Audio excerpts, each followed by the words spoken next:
I'm William Cooper, and you're listening to the Hour of the Time.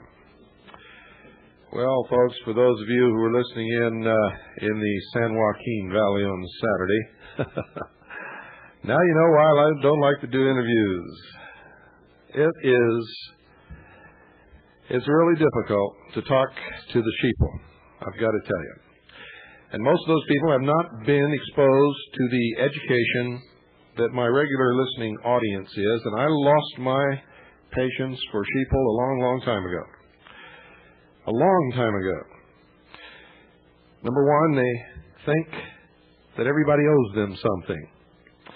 They think that we have to instantly put something in front of them to prove what we say every time we say it. And of course, when you're on radio, you can't do that.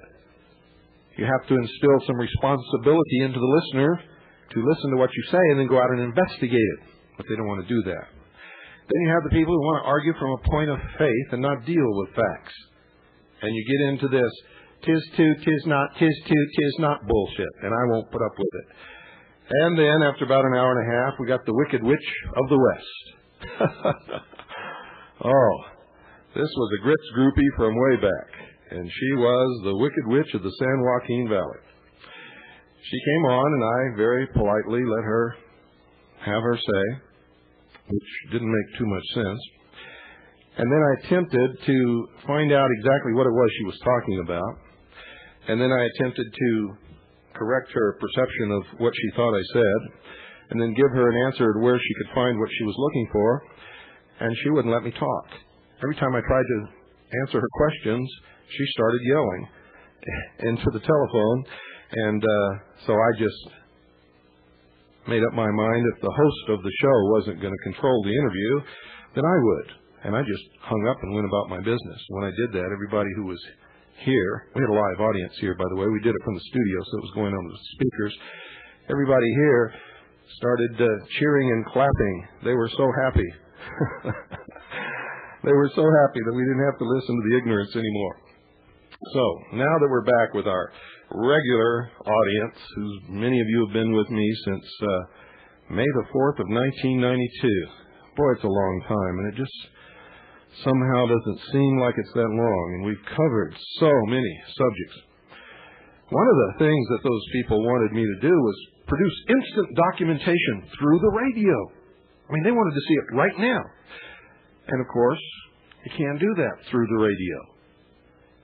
So, you know, all of you have been listening to this broadcast. We document everything, and we give you the sources, and we send you out to prove us wrong, and none of you ever have. In fact, that's how we have converted most of you to regular listeners and to real people from your former state of sheeple, is by getting you to go out and look up the documentation that we tell you about.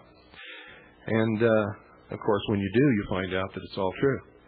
We document it in our newspaper, Veritas. My book is the most well-documented book ever published in the history of the world, containing the most suppressed information that's ever been put into one book. All documented. It's incredible. And on this program, we have gone through the treason documents and the documentation of Public Law 87-297 and 100-690, and on and on and on and on and on. On some broadcasts, we've done nothing but cite the documentation in the law, in the treaties, in Congress, in the Federal Register, in the Congressional Record, and on and on and on ad infinitum. But when you're talking to sheeple, it doesn't make any difference. You see, they're coming from an emotional point rather than a logical point. And the Wicked Witch of the West The more I tried to reason with her, the more I discovered that you needed a hot air balloon to float between her ears. Because there just wasn't anything in there. So the only thing I could do at that point, since the host would not exercise control of his own show, I left.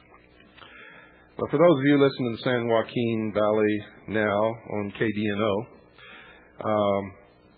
and by the way, later in the program I'll tell all of you what the FM, it's FM, it's real good, clear sound. So if you're in that area and you normally listen on shortwave, you'll be able to listen on to KDNO on FM, and I'll give you the frequency later. I don't have it right here in front of me, but I will get it. Richard Palmquist is up to speed on all this. He's been doing a very good job broadcasting the results of his research, and he's tried very hard to educate the people in the San Joaquin Valley, and we all know that it's really tough. I'm not kidding you. Saturday, I thought I was back again on May 4th, 1992, starting from scratch all over again. And some of you will remember some of the calls we used to get. And you know, I just lost my patience a long time ago. I'm sorry. I can't help it. It's just gone. There's nothing I can do about it. It's not in me anymore. It has vacated the premises. For those of you who are members of the Intelligence Service, or CAGI, our conference is coming up May 29th through June the 2nd. That's May the 29th through June the 2nd. If you have a single membership, or if you're a CAGI member, CAGI members are all single memberships.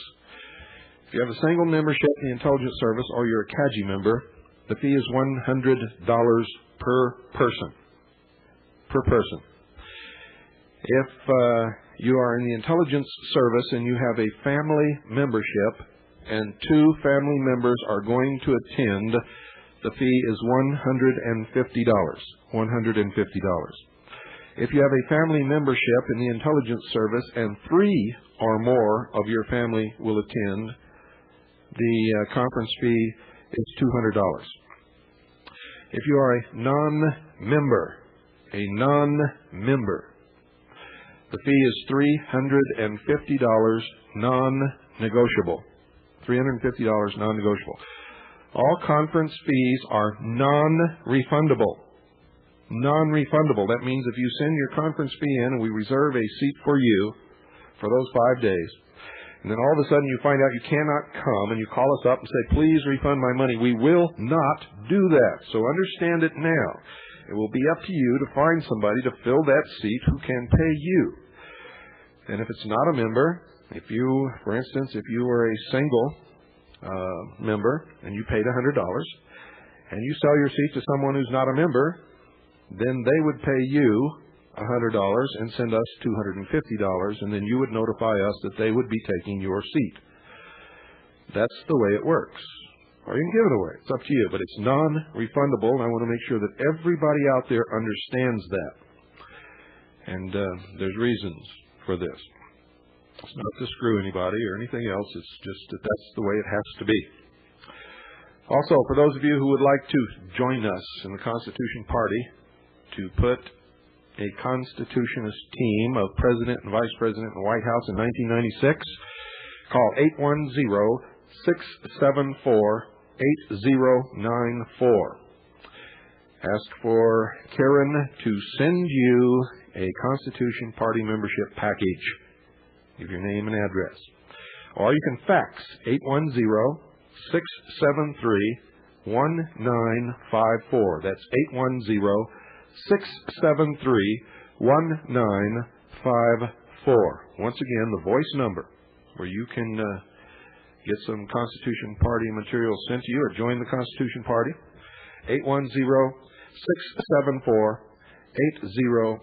810-674-8094. So it's important, folks, that you do that. Our platform is the Constitution and the Bill of Rights.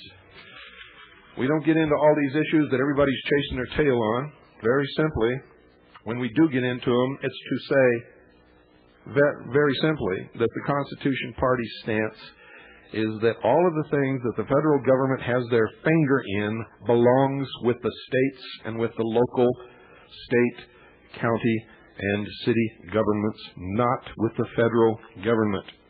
We want to roll the federal government back to within the limits of the Constitution. We don't believe that the federal government has any business dictating anything about abortion, pro or con. We have people in our party who are pro-abortion, people who are against abortion. I believe that abortion is murder. But what holds us all together is our common bond of liberty. Liberty. And we believe that those decisions should remain on the local level. We don't believe in a lot of things that the federal government is doing. So if you believe like we believe, get on board with the Constitution Party and call that number that I just gave you. In South Carolina, the Constitution Party's next meeting will be held in Greenville, South Carolina. That's Greenville, South Carolina, at the Greenville Public Library on April 20th at 7 p.m. That's the Constitution Party in Greenville, South Carolina. That's for the whole state of South Carolina. And anybody from adjoining states, if you would like to drive over there, you're all welcome. The South Carolina Constitution Party's next meeting will be held in Greenville, South Carolina, at the Greenville Public Library on April the 20th at 7 p.m. The library is located at 300 College Street. It's 300 College Street in Greenville, South Carolina. Remember, the meeting's on April 20th at 7 p.m. For information, call Mark at 803-834-0992. That's Mark at 803-834-0992. Or Vic at 803-684-3155. That's Vic at 803-684-3155. Everyone is invited, whether you live in South Carolina or not. I wish I could be there. You never know. Maybe I will. I have no plans to be there, though, so don't count on it. Rally to support the Constitution. Now remember, folks, the Conference of States comes up again for a vote in Pennsylvania. Now remember the newspaper article I wrote to you where they lied about everything we did? Now let's really give them a rally this time. On the 18th of April, 1995, at the Pennsylvania State Capitol in the Rotunda, between 12 noon at 1. Be there at 12 noon sharp. Rally to support your Constitution on Tuesday, April the 18th, 1995. Everybody plan to be there. It's in the Pennsylvania State Capitol in Harrisburg, in the Rotunda, at 12 noon. The theme, support the United States Constitution untampered, unchanged. Help stop the Conference of States from materializing in Pennsylvania and elsewhere. If we can beat it in Pennsylvania, we can beat it everywhere, folks. So this is the key. Everybody wants to know why I'm pushing Pennsylvania, because that's where it all started. That's where our founding fathers went there in an effort to sort of clear up some problems between the Articles of Confederation and the states. And guess what? They did just what these guys did. They got 7 members there, which was a simple majority out of the 13 original colonies. They closed the door. They suspended the rules. They declared it a constitutional convention. James Madison proposed that they write a new constitution, and guess what? They did. And that's exactly what these guys are trying to do now. You see, Benjamin Franklin, George Washington, and Thomas Jefferson would be winking at each other with this sly little smile on their face. This would be deja vu to them. It's exactly what they did. And forget all this people nonsense. The people had nothing to do with it. Didn't know what was going on. The the colonists, the governors of the colonies didn't know what was going on. The representatives didn't know it was going to happen. The people had nothing to do with it. Nothing. And if we don't stop this in Pennsylvania, they're going to do something else, and the people aren't going to have anything to do with that either. They're going to create a parliamentary form of government and place us under the United Nations. You watch. So show up in Pennsylvania, April the 18th, at the state capitol in Harrisburg in the Rotunda at 12 noon to support the United States Constitution untampered, unchanged. Help stop the Conference of States in Pennsylvania, because that's the key. They want it to happen there. They'll call it Philadelphia 2. And what we do and how we affect this now will affect all Americans for all time. So take the day off. Take 3 days off. Take the family. Make a vacation of it. Participate in an historic event that will surely be written in the history books in the future. Participate, folks, in your government the way the Founding Fathers intended for us to do after they turned the tables on everybody without any participation. They understood what they did, and they were amazed at how easy it was, and they warned us never to allow another constitutional convention. If you don't believe me, go back and read their writings. They're very clear on this. The price of liberty is eternal vigilance. Thomas Jefferson said that. Now, one of the key problems in this country is people just don't know what's been going on. If you read the first issue of Veritas and the second issue of Veritas, you are probably more educated than most people in this country ever will be. If you read Perceptions magazine, you've also got a head start on the sheep, the sheeple. The people who spend most of their time concerned about whether O.J. is guilty or not, or whether what's-his-name planted a bloody glove in the driveway. While somebody's pulling the rug right out from under their feet. Dumb. Did you know about the hidden mail order government? This is an article in Perceptions magazine by Ian C.L. Poole. Now, I didn't write this article. I don't know Ian C.L. Poole. In fact, I never heard of him until I opened Perceptions magazine, this issue that just hit the streets, and saw this article. He confirms in this article through his own research what I published in my lèse-majesty headline article in issue number 1 of Veritas. And of course, some of it is again covered and some more revealed in issue number 2 in my headline article in the Conference of the States. I'm going to read this to you. Quote, "The executive branch of the federal government formed a committee in 1954 to deal with the problem of expanding and enforcing its jurisdiction in areas of the several states. The solution: coordination of state and federal legislation through an independent private agency. The chosen agency was the 1313 Metro Group, which first became important in 1930, which I revealed in my article in issue number 1 of Veritas. With large grants from the Rockefeller and Carnegie Foundations, named after its former street address in Chicago, 1313 was the source of many of Franklin Delano Roosevelt's New Deal concepts. It collaborated with the Federal Reserve, providing legal expertise for drafting the 1933 Emergency Banking Act, which made Roosevelt dictator and every president since.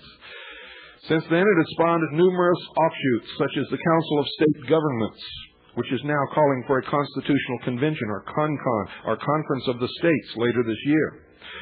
The CONCON, if it happens, will be the first such event in 210 years and is seen as an attempt to dispense with the present Constitution.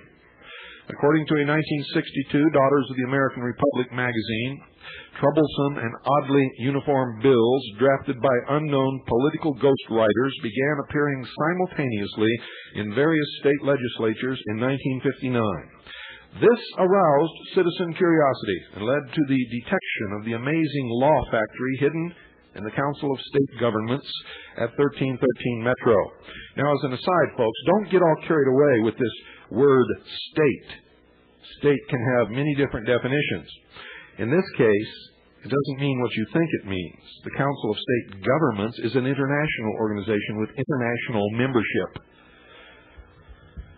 of international states, if you understand what I mean.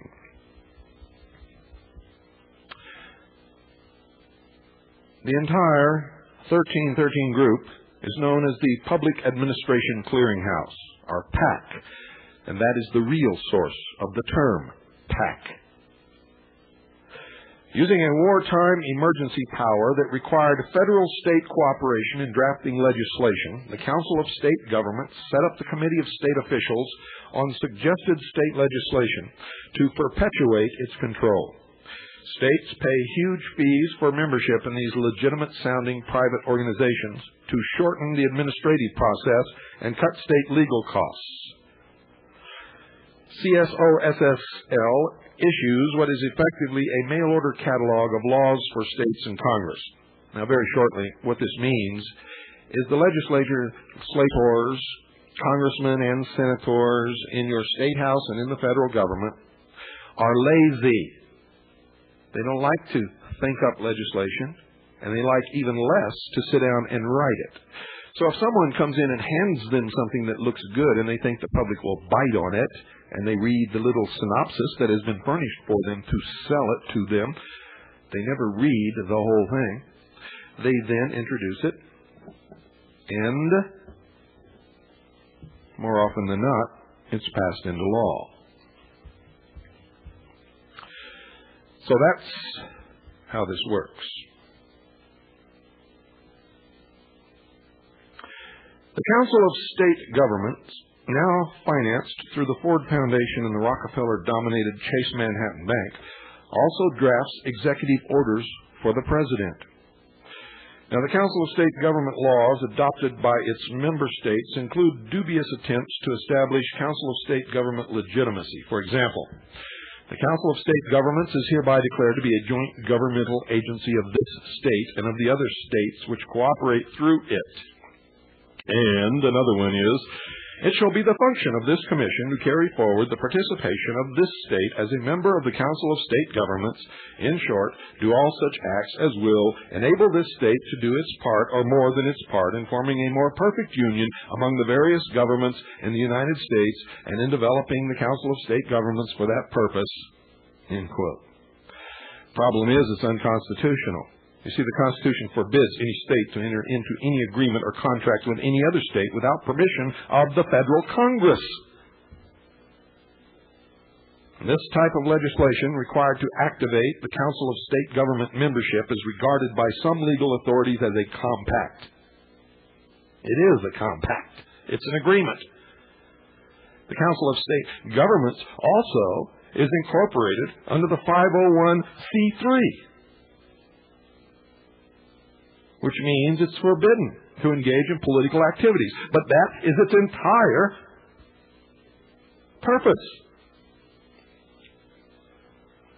The Constitution, Article 1, Section 10, Paragraph 3, requires the consent of Congress to validate compacts between states, and that includes agreements.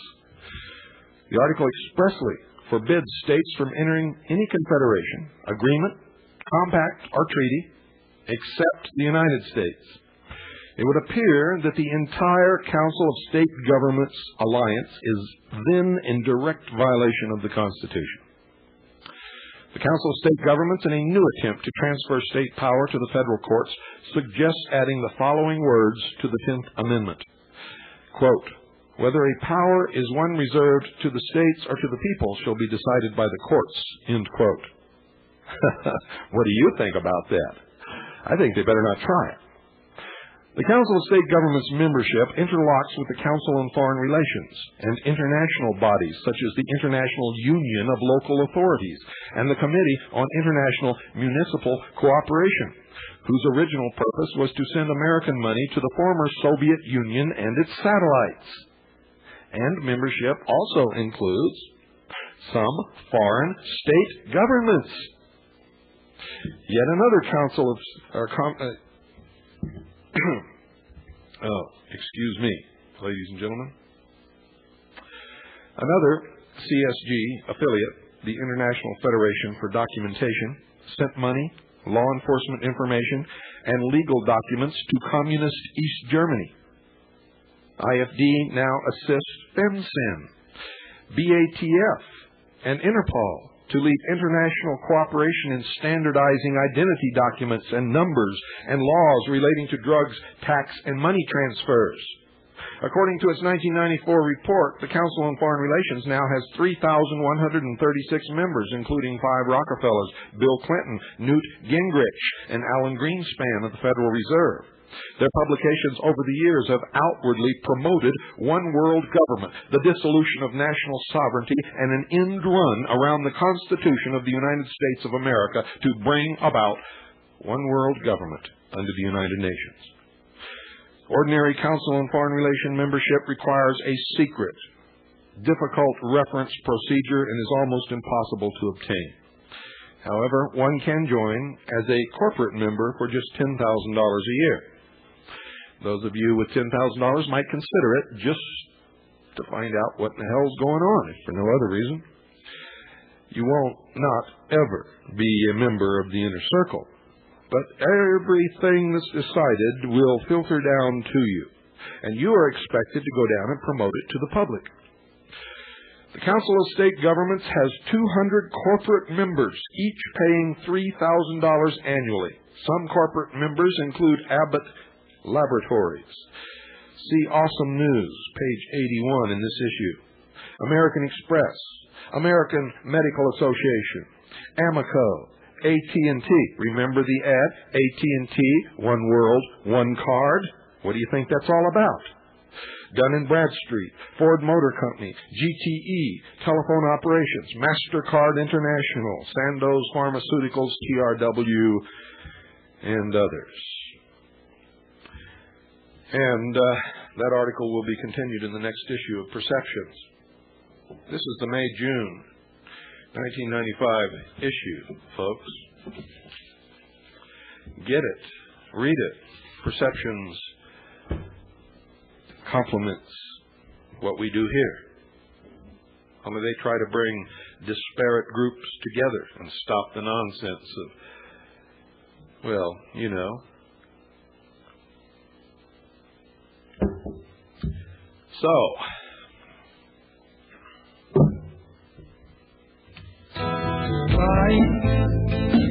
with our American pride, we need American pride to rebuild America, and don't take us back to where we were, but to where we should have been.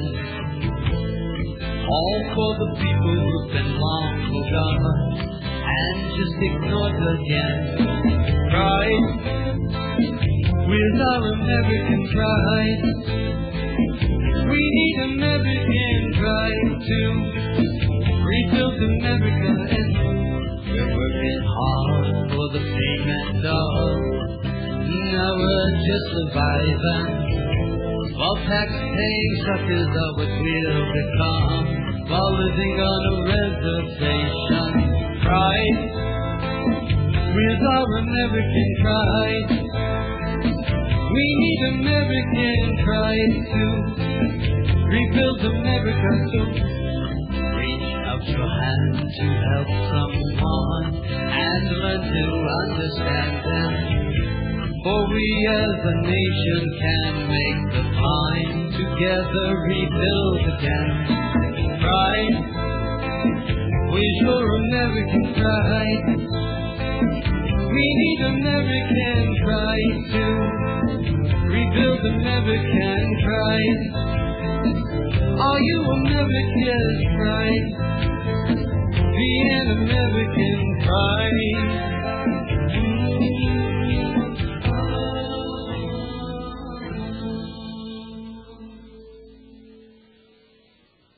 That's my friend Paul Story. He's putting together another album for us that he says is going to knock my socks off, and I can't wait to hear it. He wrote that. Played all the instruments. Sang all the different tracks. Played all the different tracks and recorded all the different recording stuff and cut the album and sent it out here and said, here, this is yours, and I'm making you another one. It's amazing. It is amazing. Extremely talented man. Extremely talented. Now, if you could just remember not to call me within 1 hour of the show starting. He likes to call and talk, and I love to talk to him. Let's get into something here that concerns us all. It concerns me because I have a little daughter. It concerns you because many of you have children, and if you don't, maybe you will someday, or maybe you have grandchildren, or maybe you have nieces and nephews, or somebody young that you care about. If you don't care about anybody young, then you don't need to listen to this, because basically my philosophy is if you don't care about anybody that's young in this country, then we just flat don't care about you. What do you think about that? I'm going to be talking about the National Education Association.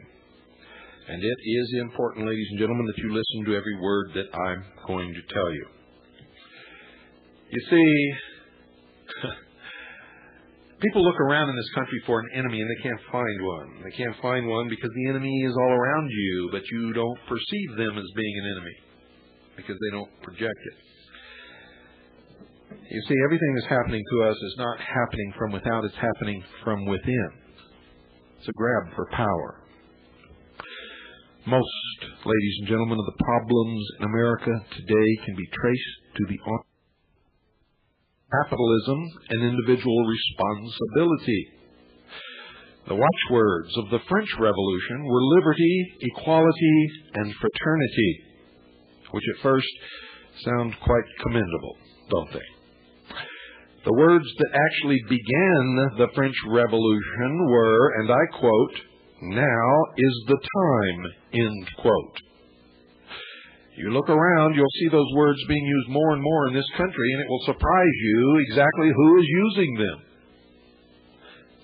I'll say it again for you so you can listen for it. Quote, "Now is the time," end quote. See, our forefathers were escaping from tyranny. They were escaping from religious persecution. They were escaping from persecution by kings and queens and despots. They were escaping from British Freemasonry. They were escaping from what was taking hold on the continent, which caused the French Revolution, which eventually became known as socialism. You see, Marx didn't invent socialism. It was a long, long time before he came along. He just put it into words. He wrote down the tenets of socialism. There's a battle going on underground between power groups. And there are four main groups, ladies and gentlemen. Now, I'm not going to go into that tonight because I've done it many, many times. I want to talk about the NEA tonight, the National Education Association. The watchwords of the French Revolution were liberty, equality, and fraternity. By liberty was meant license to do your own thing. Morality, rebelling against authority. By equality was not meant equal opportunity, but a leveling of the masses under philosopher kings, an elite, including educational, who through social engineering would shape a socialistic society. And by fraternity was not meant a brotherhood based upon the Holy Bible or based upon the kinship of human beings, but rather a humanistic brotherhood based upon what all ethical systems have in common, headed by a master race who consider themselves to be the only truly mature minds in the world, and the other races and the masses of people are the children to be taken care of by these councils of wise men, they call themselves. Now, humanistic education is religious proselytizing of students in opposition to biblical beliefs, and it's evident from a statement by John Dewey, who was the co-author of the first Humanist Manifesto, coincidentally published in 1933. And if you really think it's a coincidence, you better think again. He was also the Honorary National Education Association President, ladies and gentlemen, in 1932.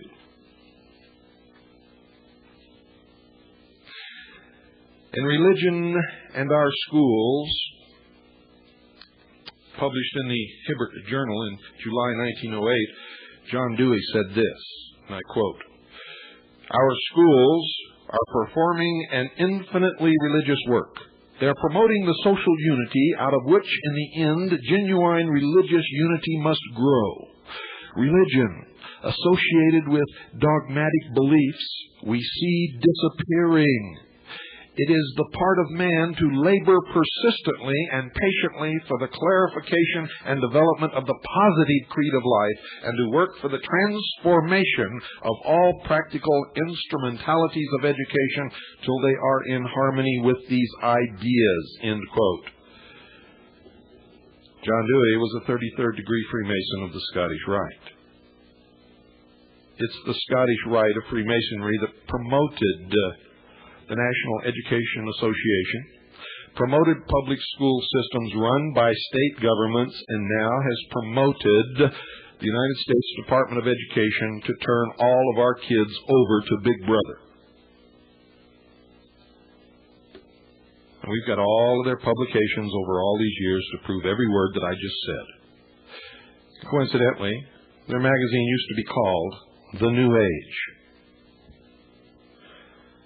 The non-dogmatic positive creed of life, which Dewey would come to call a common faith, was like the humanistic brotherhood and sisterhood of the French Revolution, also brought about by Freemasonry. And the NEA has been perhaps the organization most responsible for furthering the principles of the French Revolution in the United States in this century. Folks, the chronology of this labor union during all this time is absolutely incredible. And I'm going to give you some of it tonight. I don't have time to give all of it to you, but I have some time to give you some of the important points and dates so that you too can become illumined, shall we say? 1906, on June 30th, the National Education Association becomes federally chartered or incorporated under H.R. 10501, Public Law number 398. The National Education Association had been founded in 1857, but until 1870 was called the National Teachers Association. How many of you knew that? The NEA begins to promote the training of teachers in sex education and sex hygiene. Guess what year that was? 1912. 1912. The NEA began to promote the training of teachers in sex education and sex hygiene. In 1913, the NEA established the Commission on the Reorganization of Secondary Education, which had a membership including several young rebels of the era. The Commission produced a report in 1918 containing 7 cardinal principles or objectives for the education of every American boy and girl, including ethical character. In 1915, the Educational Trust, known as the Cleveland Group because its first meeting is in Cleveland, meets for the first time. Among the members of the group are George Strayer, a professor at Teachers College and NEA president 1918 to 1919. Elwood Cubberley, Dean of Stanford University School of Education and leader of the Educational Trust. Charles Judd, a colleague of John Dewey, who received his Ph.D. from Wilhelm Wundt in Leipzig in 1896. In David Tyak's and Elizabeth Hansott's Managers of Virtue, printed in 1982, Judd is quoted as urging the Cleveland Conference to attempt, and I quote, the positive and aggressive task of a detailed reorganization of the materials of instruction in schools of all grades, end quote. Tyak and Hansott will also write, and I quote, there were placement barons, usually professors of educational administration in universities such as Teachers College, Harvard, University of Chicago, or Stanford, who had an inside track in placing their graduates in important positions. One educator commented after spending a weekend with Cubberley in Palo Alto that, quote, Coverley had an educational Tammany Hall that made the Strayer Englehart Tammany Hall in New York look very weak, and one principal recalls Strayer's law for dealing with disloyal subordinates as give 'em the axe, end quote. This was the beginning of a plan to use the credentialing process of teachers to control education. In 1932, the father of progressive education, John Dewey, was made the honorary president of the National Education Association, and in 1933 co-authored the first Humanist Manifesto. In 1934, Dewey authored A Common Faith, in which he proclaimed, and I quote, "It is impossible to ignore the fact that historic Christianity has been committed to a separation of sheep and goats, the saved and the lost, the elect and the mass, those outside the fold of the church, and those who do not rely upon belief in the supernatural have been regarded as only potential brothers, still requiring adoption into the family. I cannot understand how any realization of the democratic ideal as a vital moral and spiritual ideal in human affairs is possible without surrender of the conception of the basic division to which supernatural Christianity is committed," end quote. In 1934, in July, at the 72nd annual meeting of the National Education Association held in Washington, D.C., in a report titled Education for the New America, Willard Givens, who will become Executive Secretary of the NEA in 1935 and served for 17 years, said this, quote, "A dying laissez-faire must be completely destroyed, and all of us, including the owners, must be subjected to a large degree of social control. An equitable distribution of income will be sought, and the major function of the school is the social orientation of the individual. It must seek to give him understanding of the transition to a new social order," end quote. Now, Givens had submitted similar language, folks, in the report of the Committee on Education for the New America of the Department of Superintendents of the National Education Association at the department's meeting in Cleveland on February 28th of this year. I don't know why I keep trying to say administration. It's association. I apologize for that. December of the same year, the NEA Journal editor Joy Elmer Morgan writes an editorial calling for government control of corporations. In 1938, on June 29th, the New York Herald Tribune, covering the National Education Association Convention in New York City, reports, and I quote, "Dr. Goodwin Watson, professor of education at Teachers College, Columbia University, begged the teachers of the nation to use their profession to indoctrinate children to overthrow conservative reactionaries directing American government and industry. He declared that Soviet Russia was one of the most notable international achievements of our generation." And in 1940, the National Education Association begins promoting the Building America Social Studies texts, which a California Senate investigating committee on education will later condemn for its subtle support of Marxism or socialism contrary to American values. In 1942, in December, the National Education Administration or Association, I don't know why I do that. Again, I apologize. The National Education Association Journal, editor Joy Elmer Morgan writes an editorial, quote, "The United Peoples of the World," end quote, explaining a world organization's or world government's need for an educational branch, a world system of money and credit, a uniform system of weights and measures, a world police force, and other agencies. 1946, in January, the National Education Association Journal publishes The Teacher and World Government by Joy Elmer Morgan, editor of the NEA Journal from 1921 through 1955, in which he proclaims, and I quote, "In the struggle to establish an adequate world government, the teacher can do much to prepare the hearts and minds of children for global understanding and cooperation. At the very top of all the agencies which will assure the coming of world government must stand the school, the teacher, and the organized profession, end quote. In April, the National Education Association Journal prints National Education in an International World by L. Candle of Teachers College, Columbia University, who comments, quote, "The establishment of the United Nations Education, Cultural, and Scientific Organization marks the culmination of a movement for the creation of an international agency for education which began with Comenius. Nations that became members of UNESCO accordingly assume an obligation to revise the textbooks used in their schools.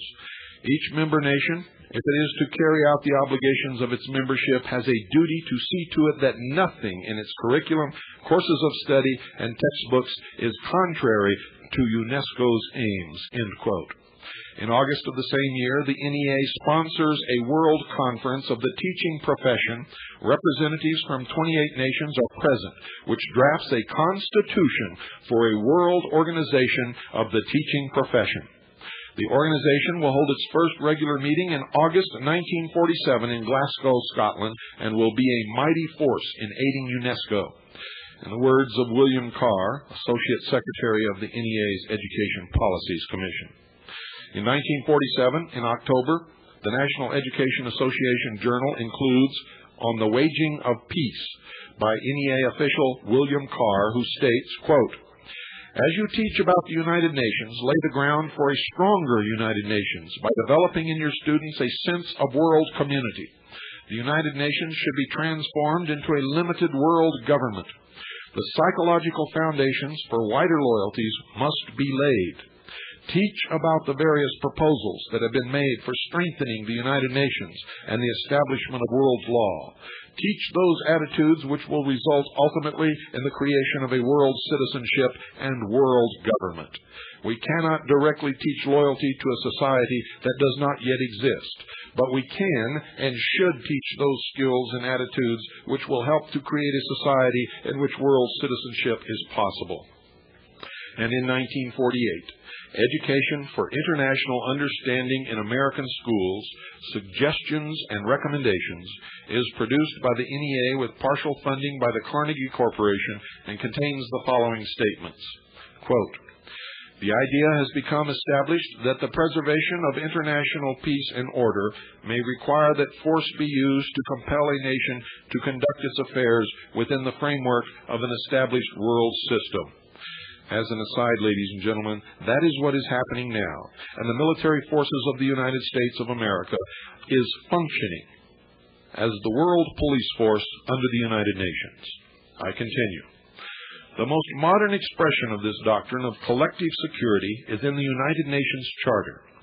Many persons believe that enduring peace cannot be achieved so long as the nation-state system continues as at present constituted. It is a system of international anarchy, a species of jungle warfare. Enduring peace cannot be attained until the nation-states surrender to a world organization the exercise of jurisdiction over those problems with which they have found themselves unable to deal singly in the past. And in 1952, the National Training Laboratories, NTL, becomes a part of the National Education Association. The NTL, or National Training Laboratories, was founded in 1947 and sponsored by the NEA's Division of Adult Education Service. In 1968, the NTL will separate from the NEA and become an independent organization, and it will later be called the NTL Institute for Applied Behavioral Science. And that happened in 1986. 1962, Issues in Human Relations Training is published by the National Training Laboratories of the National Education Association. And in this book, the editors write that human relations are sensitivity training, quote, fits into a context of institutional influence procedures, which includes coercive persuasion in the form of thought reform or brainwashing. The book also includes information about, and I quote, change agent skills. and unfreezing, changing and refreezing attitudes. And in David Jenkins' essay in the book, he explains that the laboratories conducted by the NTL have recently moved from an emphasis on skill training to sensitivity training. And he declares that the trainer has no alternative but to manipulate. His job is to plan and produce behavior in order to create changes in other people.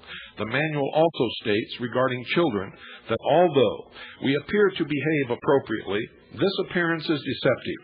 We are pseudo-healthy persons who can benefit from sensitivity training, end quote.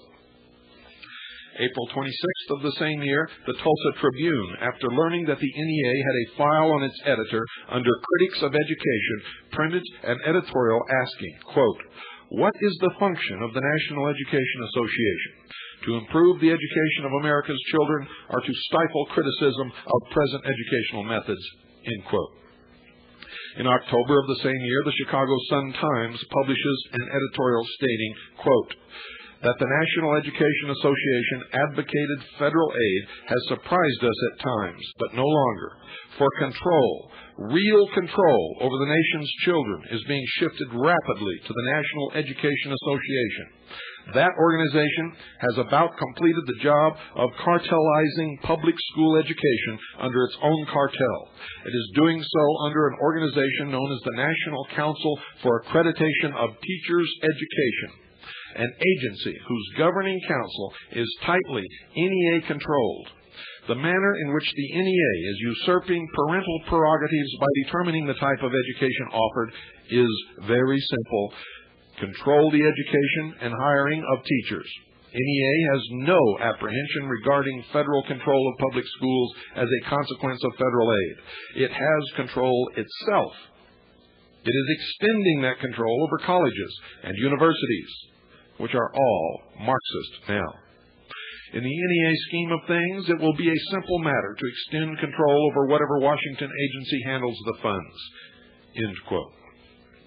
October 20th of the same year, the New York Times publishes, quote, "McMurrin insists he quit to teach," end quote, by Wallace Turner, in which he writes that before Sterling McMurrin resigned as U.S. Commissioner of Education, Dr. McMurrin told NEA head William Carr, quote, "You and I head up the biggest bureaucracies. You and I head up the biggest bureaucracies in Washington. The National Education Association has all of the bureaucratic shortcomings and is in danger of moving toward national control of education, not by the federal government, but by the NEA," end quote. In 1963, March and April, a special supplement of AV Communication Review is published as monograph number 2 of the Technological Development Project of the NEA. The project, ladies and gentlemen, is under contract number SAE-9073 with the United States Office of Education, of Health, Education, and Welfare, as authorized under Title VII, Part B of the National Defense Education Act of 1958. The contractor is the NEA, and in this supplement you will find, and I quote, "Another area of potential development in computer applications is the attitude-changing machine. Dr. Bertram Raven in the Psychological Department at the University of California in Los Angeles is in the process of building a computer-based device for changing attitude. This device will work on the principle that students' attitudes can be changed effectively by using the Socratic method of asking an appropriate series of leading questions logically designed to right the balance between appropriate attitudes and those deemed less acceptable." End quote. In other words, ladies and gentlemen, brainwashing. 1967, Humanizing Education. The person in the process is edited by Robert Leeper for the Association for Supervision and Curriculum Development of the National Education Association and contains Carl Rogers' article, quote, "The Interpersonal Relationship and the Facilitation of Learning," in which Rogers declares, "The goal of education is the facilitation of change," end quote. Rogers was taught by William H. Kilpatrick at Teachers College, where he received his Ph.D. in 1931. As a psychiatrist, He originated client-centered psychotherapy and helped found, with Abraham Maslow, Rollo May, Ira Progoff, and others, the Association for Humanistic Psychology in 1962. In October, the NEA Journal publishes Helping Children to Clarify Values by Lois E. Ratz, Merrill Harmon, and Sidney B. Simon, in which the authors declare, and I quote, "The old approach seems to be to persuade the child to adopt the right values rather than to help him develop a valuing process. Clarifying is an honest attempt to help a student look at his life and to encourage him to think about it in an atmosphere in which positive acceptance exists. The teacher must work to eliminate his own tendencies to moralize." And in November, the NEA Journal publishes the new social studies, in which one will read, quote, "Probably the most obvious change occurring in the social studies curriculum is a breaking away from the traditional dominance of history, geography, and civics. Materials from the behavioral sciences, sociology, social psychology are being incorporated into both elemental and secondary school programs." The NEA Executive Secretary Sam Lambert comments, "NEA will become a political power second to no other special interest group. NEA will have more and more to say about how a teacher is educated, whether he should be admitted to the profession, and whether he should stay in the profession." And I will continue this tomorrow night.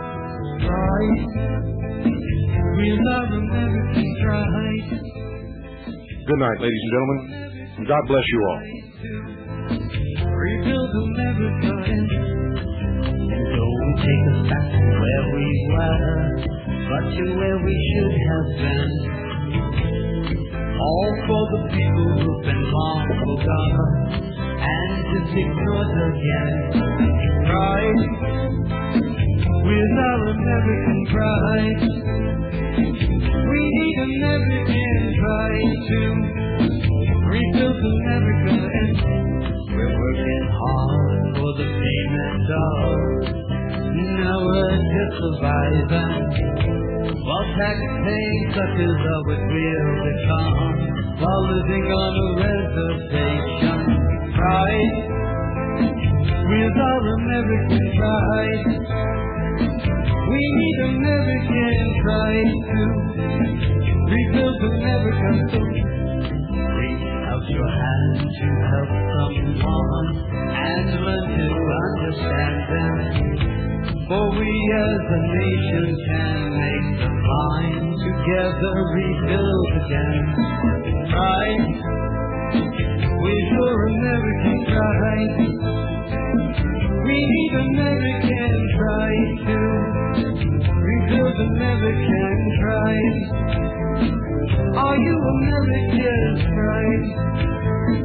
Be an American pride.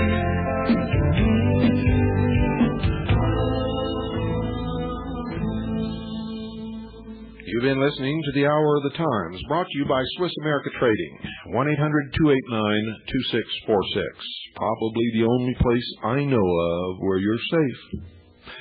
Getting your hands on some real money. And if you don't know what real money is, you better call them and talk to them. Have you ever held a real gold or silver coin in your hand? Many of you have not. Some of you have, but the memories are becoming dim, and now you're trading with something that is worth nothing at all, and they're telling you that this something that is worth nothing at all is now declining in value. How can that happen? Think about it, and don't miss tomorrow night's The Hour of the Time.